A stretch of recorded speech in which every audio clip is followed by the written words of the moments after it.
En la mira, los medios de información.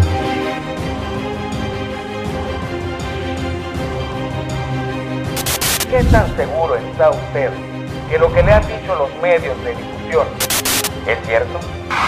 Contar mal una historia y mentir es casi lo mismo. En la mira, una mirada a la realidad desde el derecho a la comunicación. Hola, bienvenidos y bienvenidas a un nuevo programa de En la Mira. Hoy analizaremos el crimen, el sensacionalismo y los medios de información. Compartiremos con usted un brevísimo análisis de la relación entre el crimen, el sensacionalismo y los medios, y para ello usaremos un par de datos extraídos de la historia de los Estados Unidos de América. Hablaremos de Al Capone. Usted ya lo habrá escuchado en películas de Hollywood. Pues bien, Alphonse Gabriel Capone Pechino, apodado por la prensa como Al Scarface Capone o, en castellano, Al Cara Cortada Capone, sí existió. Se trató de un criminal de Nueva York que construyó su carrera delictiva a base de una necesidad de todo criminal: la publicidad en los medios. Se dice que Al Capone le apodan Cara Cortada porque, estando en un bar, insultó a una mujer y el hermano de esta le propinó 3 navajazos en el rostro, y de ahí su apodo. En la década de los 20, Al Capone era el criminal más famoso y llegó a ser el preso más famoso de la cárcel de Alcatraz. Alcatraz. Usted también ha escuchado ese nombre en las películas de Hollywood. Esa era la prisión de máxima seguridad del gobierno federal de los Estados Unidos de América. Pero, ¿cómo un criminal construye su fama? Como bien dicen por ahí, crea fama y échate a dormir.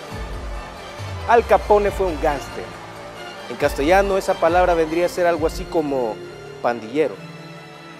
Logró hacerse de su fama eliminando a las pandillas rivales por el control de las ganancias, producto del juego ilegal, la prostitución y la comercialización de alcohol.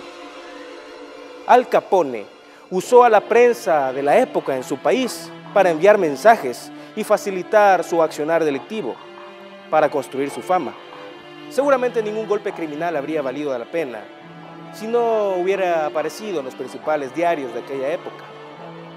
Edgar J. Hoover, el fundador del FBI, comprendió eso y usó también a la prensa para combatir al crimen. En todo caso, ¿quién no disfruta una buena historia de acción entre los chicos malos y los chicos buenos? Increíble, ¿no? Esas cosas tan normales hoy día, en nuestra sociedad, fueron consideradas crímenes en los Estados Unidos de América. Por cierto, el negocio de Al Capone y las mafias de las ciudades de New York o Chicago se vino abajo con la legalización del alcohol. Para que un criminal construya su fama, necesita a la prensa. En nuestro programa ya hemos hablado del sensacionalismo. Entonces, ¿qué necesita el sensacionalismo para subsistir? Pues claro, necesita criminales y crímenes espectaculares que vendan. Necesita un criminal o grupo de criminales que desafíen a la autoridad. Mientras más tiempo, mejor, porque así se venden más ejemplares. Podría decirse que el crimen y la prensa sensacionalista se necesitan mutuamente. El crimen necesita construir su fama y echarse a dormir. Fama que le permita amedrentar a sus enemigos, a la autoridad y a la sociedad en general. Por su parte, la prensa sensacionalista necesita vender.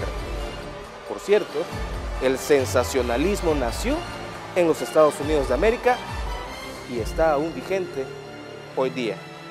El crimen necesita divulgar sus hechos delictivos. La prensa sensacionalista necesita espectacularizarlos para vender ejemplares. El crimen necesita enviar mensajes que le permitan construir características y cualidades que no tienen. Y necesita también a alguien que los transmita a la sociedad. Es decir, necesitan a los medios de información. A fin de cuentas, la prensa sensacionalista necesita el miedo para que la sociedad compre más ejemplares de periódicos. Y esa ha sido parte de la historia de los Estados Unidos de América. Una historia de gángsters y policías, una historia de gángster o pandilleros, el crimen y la prensa sensacionalista.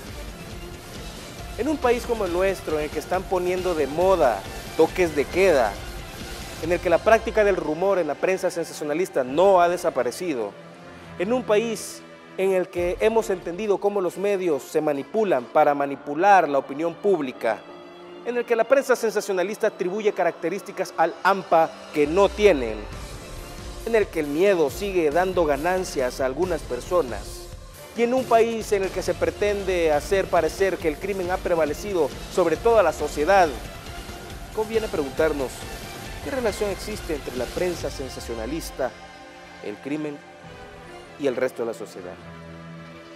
Cuando usted encuentra un ratón, ¿quién tiene más miedo? ¿Usted o el ratón? Usted podría tener algo de miedo, pero el ratón está aterrorizado al verlo a usted. La diferencia es que el sensacionalismo está del lado del ratón. Por eso y más, los medios de información deben estar en la mira. En la mira, una mirada a la realidad desde el derecho a la comunicación.